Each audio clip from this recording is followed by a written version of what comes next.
Hello, everyone. Brad Hairston here. Welcome to Transform Now. My guest today is Federico Berruti of McKinsey Company. Federico has been on the podcast before. He is a partner in McKinsey's financial services industry team, and he also leads the firm's automation practice. Federico, welcome back. Why don't you share some details about yourself? Thank you so much for having me, Brad, and delighted to be back again. As mentioned, I'm a partner based out of Toronto, and I helped found and lead McKinsey's automation practice many years ago, but also lead a lot of our middle office and service operations efforts globally, and especially more recently, a lot of our work around AI and agentic AI at scale that we're starting to look at. So exciting times, and particularly in financial services, I think an area that's accelerating rapidly.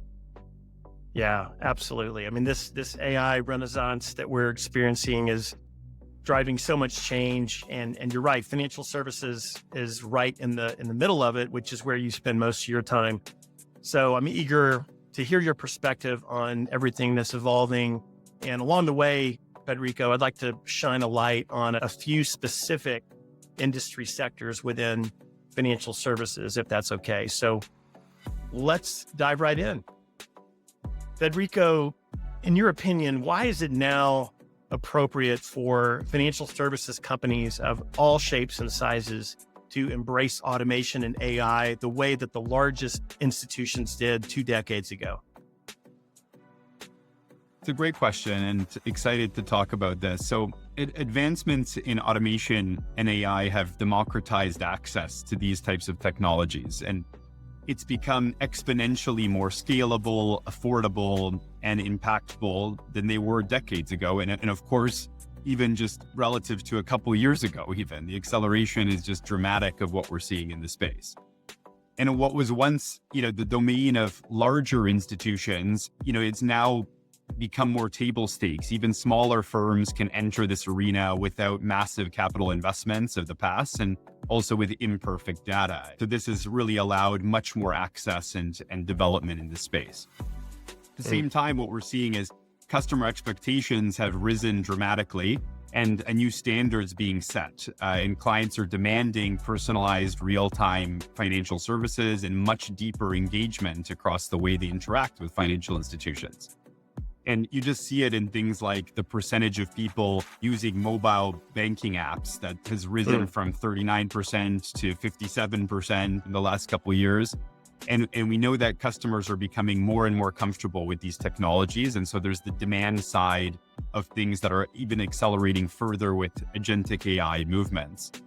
And the last thing I'll say is, in addition to these customer expectations increasing, there's this sort of supply side of this. The platforms are becoming much more connected to things beyond banking, including ecosystems and retail and shopping. And so all of this is trying to improve this productivity of banking that has actually declined overall in the last 20 years. And most banks in most markets have actually struggled to unlock true scale. And so while we're seeing increasingly sophisticated cyber attacks and continued data quality issues and margin compression and uncertain regulatory elements, all these factors are putting pressure on banks to find better solutions and ways of working and take this quite seriously. Interesting. Well, let's talk about the world of financial advisors and fund managers and analysts. How do you see AI reshaping their roles in the years to come? Great question. On the advisory side, historically, automation and even pretty recent AI and Gen AI advisory cases like different types of workbenches or summarization of reports and synthesis and meeting preparation, these types of things have been largely focused on augmentation and productivity tools to help advisors do their job more effectively, faster, and save also administrative time on some of these areas. What we're starting to see now, it has been with some of the advances in AI, specifically with agentic, is fundamentally different in the sense that the agentic AI can operate as a digital FTE helper that's autonomously executing tasks and helping to make decisions which will shift some of this workload between, this human and kind of digital agentic workers balance. And so we're starting to see people like thinking about this around advisory and strategic roles, because AI will take over more and more of the routine and technical tasks, and financial professionals will focus on the strategic advice, right? Interpreting the most complex scenarios, addressing compliance and ethical issues. And we're really getting to this point of, advisors starting to need hyper specialization. The idea that domain knowledge or expertise will become increasingly important for humans, that for more complex and deeper cases versus the things that intelligent assistants will be able to drive. So in addition to interpreting some of the AI insights, new skills will become important, just like advisors will have low code, no code proficiency more and more, and different skill sets and training and performance management that will start to rewire these advisory environments in financial institutions. So it's quite an exciting shift and quite an accelerated shift that we're starting to see. Yeah, absolutely. Well, certainly the asset management realm is going through change these days as a result of technology innovation. How do you think AI is improving portfolio optimization and asset allocation for institutional investors and asset managers?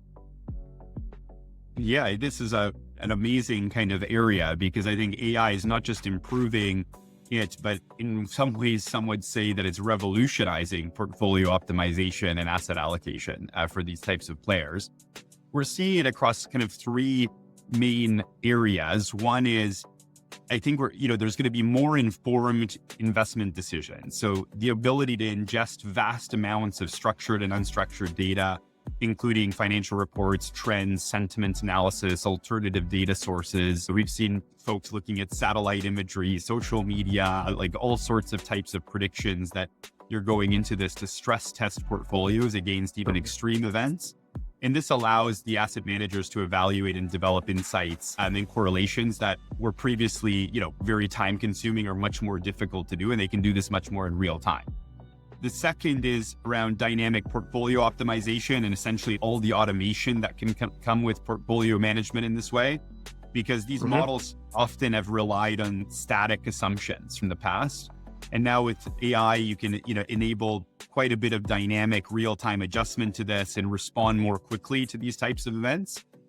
And then there's, I think, some of the predictive analytics and risk management elements around this, combined with, I think, some of the personalization and customizations that would allow you to tailor portfolios that align with specific client preferences, risk tolerances, investment goals in a different way. So this combination of speed, precision, scalability, flexibility, I think is really changing this portfolio management space quickly.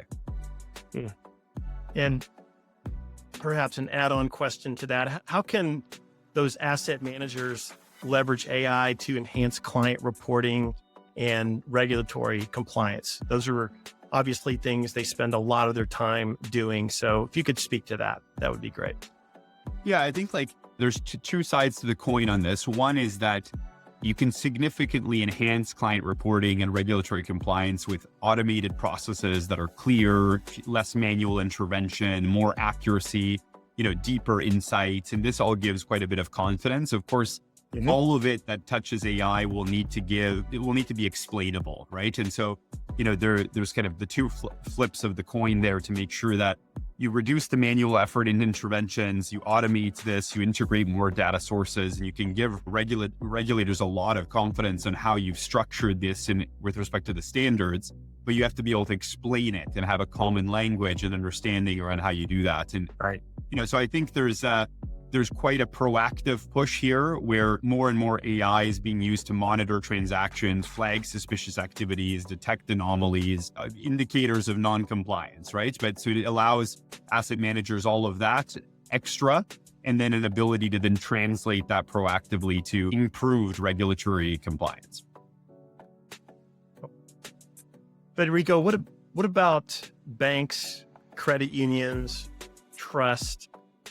Could you speak to the role that AI is playing in those types of companies around things like client engagement and retention and other areas? Absolutely. So, I would summarize it as there's sort of three main dimensions where we're seeing quite a bit of activity across these types of players. So first of all, personalization of engagement at scale. And we really mean hyper personalization. That's that kind of buzzword with micro segmentation, like just a lot more detailed and thoughtful design around the experiences of analyzing client data, tailored recommendations, proactive communication, and quite a bit of orchestration around, micro segments to seamlessly, think about every channel, every interaction and foster deeper relationships, but also likely have some that are autonomous because over time, with some of the agentic elements emerging, clients will be able to, by further segment, also interact with agents before they need to go to a human and get much deeper sort of loyalty and information from that level of engagement. So I would call that sort of personalization as the first bucket. The second is, this retention and trust building. AI can predict your needs, identify churn risks, enhance security in the fraud prevention, and empower the institutions to address kind of concerns, but also be there for important moments for a client that are predictable through seeing their spending patterns, seeing the times in their life and the big meaningful moments that are coming up, things like that. And I think those types of things will help strengthen trust and retain clients through those important moments that matter, if you will. And the last is, I think, through servicing and insights, right? The unlock around onboarding, automation through virtual assistants, real-time financial insights, in going beyond banking even on some of those types of things. There's financial wellness tools, improved client satisfaction, connections to, for example, local retail or other things that are connected to your life's moments. Those will build quite a bit of trust and momentum with the clients. And so I think those are the three kind of main buckets.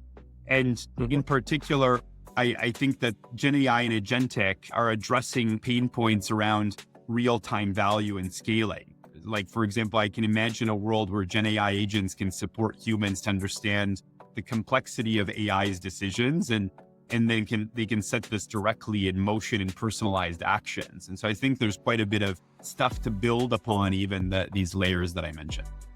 Yeah. And Federico, I know you spend a lot of your time working with banks specifically of different sizes and shapes. And many of them are setting themselves apart in their ability to deploy enterprise AI and use it to transform their company. What is it that those companies you think are doing really, really well? Yeah, so I think what we're seeing leading banks who stand out on these types of things, there's a few areas in particular. I think one is that they set a pretty bold and enterprise-wide vision for the value of AI and these movements around agentic and elements that are coming. They have an expansive outlook, so it's not just near term. They try to look at the near term and the practical use cases, but also look future back to future proof the way that they're thinking about. And it's not just around cost efficiencies, but it's also around revenue. It's around customer and employee experience across the lines of business. And so they try to you set that envelope broadly is I think the first bold element of what the real leaders are doing in the space. The second is, I think you root the transformation in true business value by transforming different domains within the bank. And it's truly front to back. Quite a bit of AI and automation deployment in the past was somewhat fragmented in some situations. And there could have been point solutions or those types of things, use cases around specific chatbots or conversational AI tools in isolation. And so those won't unlock the material change of changing the capacity planning and the way that the banks can really access revolutionizing the middle office and really accessing the scale that we were talking about before around how do you get to a productivity level that's like other industries in some ways. And so that's the second. And then I think the third is around a more comprehensive AI and multi-agent tech stack. The architecture matters. Many places built these one-offs, but then actually had to think about how they actually create these layers and think about their data more in an integrative fashion across the enterprise to be able to then scale it. And often it required rebuilds for many of the players. So expanding these systems to the entire enterprise and thinking about data more holistically is an important part of this scalable architecture. And the last thing I'll say is just around kind of really sustaining this scale value with the critical enablers, right? There's cross-functional business elements, technology, the way the AI teams work, and having some kind of central control tower that starts to look at this, that also looks at the risks angles of it. I see it as sort of the model risk management of the future, of the live dashboards that start to show you where your inherent risks are, also from the AI perspective within the banks and those types of guardrails. So I think the reuse of those types of capabilities and having some of the foundations right is important. And those are some of the observations of what the best players are doing. Great stuff. Federico, while the momentum around AI has been constantly building, there's been an equal amount of attention paid to the risk of AI and how they're being mitigated and regulated. How do you think firms can best navigate the regulatory and compliance considerations surrounding AI in financial decision-making? That's a great, very important question, and related to a bit of the foundations I was referring to. But having a robust governance framework around this, if they haven't started to build one, they need to build one now on these types of oversight mechanisms for all their AI systems and deployments. And as mentioned, this concept of becoming a live sort of dashboard or living model that looks across the organization and thinks about internal inherent potential biases, vulnerabilities as a result. And you need to start to build a bit of a best practice around that. And there's a few elements to it. I think one is around accountability for AI-driven decisions, around the transparency and explainability that I mentioned, that makes sure that we're interpreting results correctly and can explain them to clients or to regulators. The mitigation of biases and rigorous testing around it. And then I think as a result, through the frameworks, I think the institutions also need to have open and proactive dialogues with regulators on this as it continues to innovate and based on the use cases, but also to make sure that data privacy and security elements continue to improve around the protocols, and the guidelines for AI use more broadly become very robust. So once that type of thinking and responsible AI principles are put in place, then it's more of an iterative, I think, discussion, because it's evolving very rapidly, and organizations have to keep that at top of mind as they continue to evolve in the space. Okay. So looking ahead, Federico, what are your thoughts on the emerging AI innovations that are going to have the most profound impact on financial services companies, say, over the next 5 years? It's a great question. Of course, we don't have the crystal ball on all of that, but I think that there's going to be a significant impact on these orchestrated multi-agent systems that start to really change this engagement model with clients, but also the ability to start to revolutionize a little bit of the traditionally very difficult to access or to kind of get right in the middle office of these financial institutions, where there's still a lot of manual effort, and it made it very difficult for banks to become more productive at scale. So over time, I think it means that financial institutions will start to have dozens, if not hundreds, of different types of AI agents at their disposal, trained on different types of tasks, from knowledge agents to decisioning agents to managerial agents.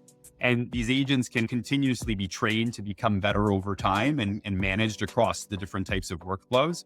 But it means that you can get to some elements that become sort of automatically handled in general operations and middle office components of different types of financial institutions.